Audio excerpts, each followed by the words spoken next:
Okay mga bossing, at nandito na naman tayo sa another videos na ating gagawin no, mga bossing. Dahil ngayon mga bossing, ituturo ko sa inyo mga bossing kung paano ninyo maging high performance ang Boss Run Pinas launcher, no.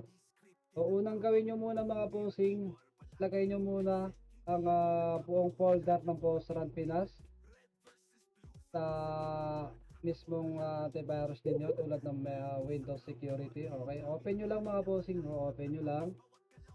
Okay, tapos virus and threat protection mga bossing, click nyo lang, then makikita nyo dito sa may bandang baba na virus and threat protection settings.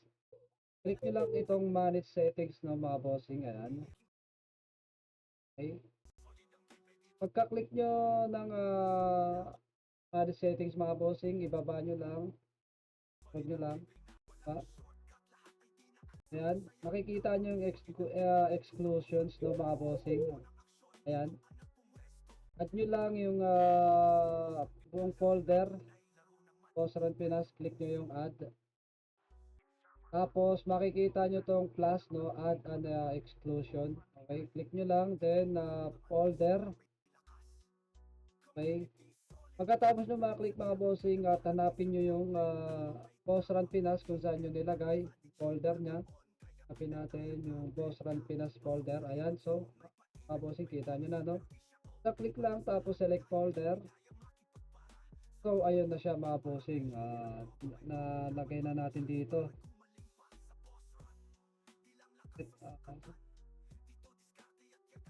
Ito siya. So ayan na siya mga bossing no, Boss Run Pinas folder. Tapos click nyo ulit yung plus add na exclusion no. Files naman, ito yung file. Tapin nyo sa desktop yung mismong VRP launcher no. Ito mga bossing. Okay, pagkatapos nyan mga bossing, ilagay nyo na dyan, back kayo dito sa home. At pwede nyo na i-turn on yung virus and threat protection settings ninyo mga bossing no. Ayan. Okay, all goods, clean na siya ulit, naka-shield na. At next step naman na gagawin natin mga bossing ay yung paano gawing high performance yung VRP launcher no mga bossing. Okay, at buksan nyo lang itong Windows. Ayan, click nyo lang Windows, tapos settings. Okay, click nyo lang settings mga bossing, at hanapin nyo tong system. Okay, at pagka-click nyo ng system at hanapin nyo yung display. Ayan mga bossing, nakita nyo display. Ayan, click nyo lang, then hanapin nyo naman sa may bandang baba advanced display at graphics. Itong graphics ang inyong pindutin ng mga bossing. Kapag kapindot nyo dyan mga bossing, nasa graphics na kayo. Ayan, dahil nandito na rin yung launcher ng Boss Run Pinas na mga bossing. At desktop nyo lang, click nitong add desktop. Ayan. Okay, hanapin nyo yung PC, hanapin nyo yung new volume. Ayan, kung saan nyo nilagay yung Boss Run Pinas folder nyo. Ito. Okay, click nyo lang, buksan nyo lang yung folder na yan, Boss Run Pinas folder. Itong tatlo mga bossing itong tatlo. Ayan, itong tatlo ilalagay nyo dyan. Add, okay, click muna natin itong BRP launcher.x.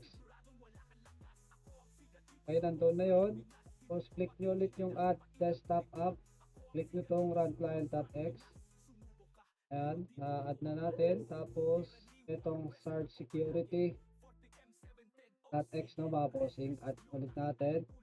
Then, hanapin nyo lang ulit yung apps na dinagdag nyo. Ito yon, Boss Run Pinas folder. Okay, ayan siya oh. Click nyo, then GPU preference, click nyo yung let Windows decide. Okay, kung may GPU kayo o kaya kung anong meron kayo dyan, click nyo lang yung high performance. Ayan, naka high performance na yan mga bossing. Tapos hanapin nyo naman yung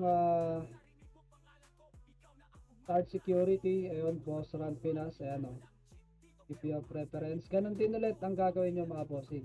High performance ulit. Yan, naka high performance na yan. Tapos hanapin nyo ulit yung isang update na text, yung post-run launcher. Ito, post-run Pinas folder. Okay, ayan, click nyo ulit yung let Windows decide na GPU preference. High performance mga bossing, 10 goods. 2 goods na yan, no, mga yun na yan, pwede na siyang laruin. At pagmasdan nyo kung anong pinagbago, pagkumpara nyo sa dati at sa ngayon dahil mas all goods na kumpara sa dati, no?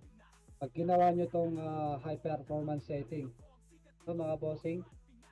So dito ko na lang tatapusin yung mga videos natin mga bossing at thank you sa patuloy ninyo na pagsuporta sa Boss Run Pinas. Susunod po ulit, let's go.